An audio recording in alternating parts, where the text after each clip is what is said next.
நாட்டரசன் கோட்டை வார சந்தையில் உணவு பாதுகாப்புத்துறை அதிகாரிகள் திடீர் ஆய்வு. கெட்டுப்போன மீன்களை பறிமுதல் செய்து அபராதம் விதித்தனர். சிவகங்கை அருகே நாட்டரசன் கோட்டையில் நடைபெற்ற வார சந்தையில் உணவு பாதுகாப்புத்துறை அதிகாரிகள் திடீர் ஆய்வு மேற்கொண்டனர். உணவு பாதுகாப்புத்துறை அதிகாரி சரவணகுமார் தலைமையில் மீன்வளத்துறை அதிகாரிகள் மற்றும் பேரூராட்சி பணியாளர்கள் இணைந்து இந்த ஆய்வை நடத்தினர். ஆய்வின்போது ரசாயனம் மற்றும் கலர் பூசப்பட்ட பச்சை பட்டாணி விற்பனை செய்த 2 பேருக்கு நோட்டீஸ் வழங்கப்பட்டு 12 கிலோ பட்டாணி பறிமுதல் செய்து அளிக்கப்பட்டது.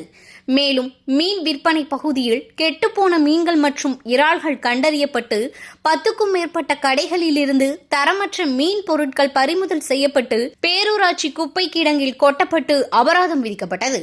மீன் விற்பனையாளர்கள் மீன்களை வாங்கிய ரசீது, ஐஸ் போன்ற பாதுகாப்பு ஏற்பாடுகளுடன் அன்றே விற்பனை செய்ய வேண்டும் என அறிவுறுத்தப்பட்டது.